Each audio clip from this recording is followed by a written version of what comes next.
we were told we had no other choice. But that's interesting because it turns out there is another choice, and Iceland decided to pursue it. Back in 2008, they also had an epic collapse, and in fact, their banks defaulted on $85 billion. Now, especially for the size of Iceland, that is gigantic. So they had an enormous problem. In fact, their debt-to-income ratio back in 2008 was an unbelievable 240%. So the size of their problem was even larger than the size of our problem when you look at it per capita and proportionally. So huge problem. Well, then obviously you need to make sure the banks are afloat, right? Otherwise, they can't take the action that they need to take. Here's what the people of Iceland decided instead. No, we're coming for you. And not only did they have protests, but they were starting to throw rocks at the parliament building and saying, we're not going to take this crap. So instead, this is the route that they went. They indicted their former prime minister, Geir Haarde, who of course I have no idea how to actually pronounce his name. Sorry for all the mispronunciations. And then they decided, well, that's not enough, so let's go ahead and arrest the former chief executives of the 3 biggest banks. So there they go.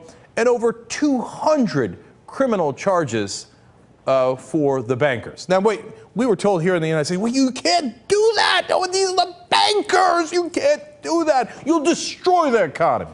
In fact, not only did they do that, but the former CEO of one of their top banks, Landbanki Islands, got stints in solitary confinement. They Bradley Manninged him. We Bradley Manning people who are actually trying to expose what the government is doing wrong.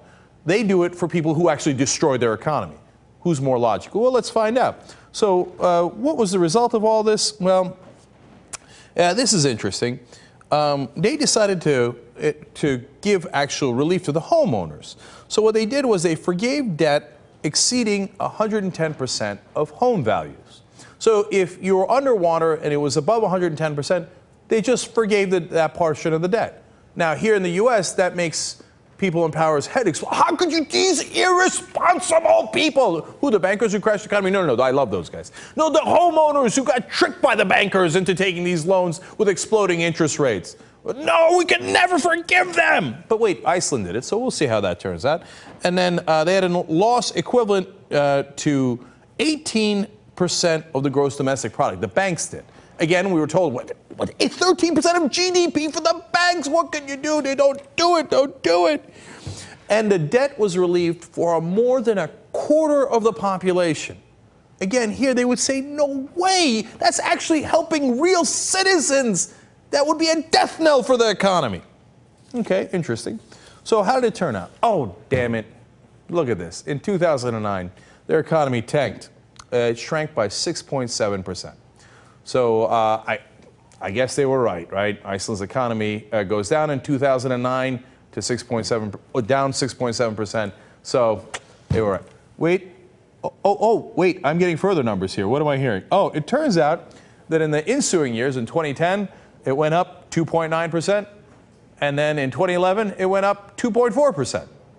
In fact, it is now doing much better than the European Union, and it's even doing better than the Organization for Economic Cooperation and Development. Those are all the developed countries. So they're beating the rest of the world. But wait, I thought that if we went after the bankers, that our economy would never improve.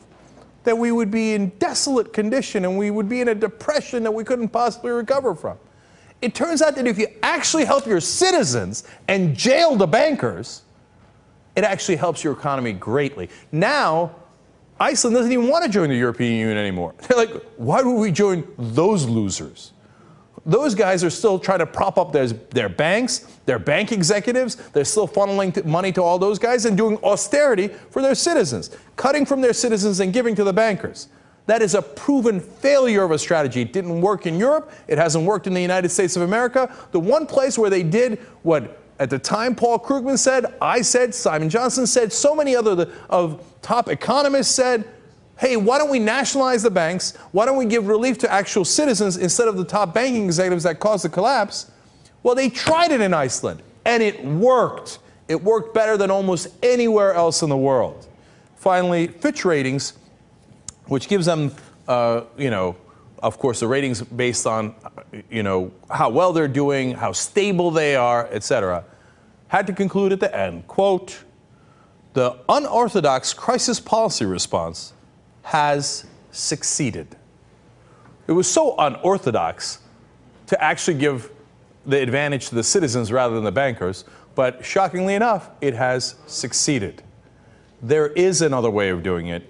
Iceland did it, it worked. It would also work here in the United States, but since our politicians are corrupt and captured by those top banking and multinational corporation executives, we will not do that, because our politicians do not work for the population. They have no interest in helping the population.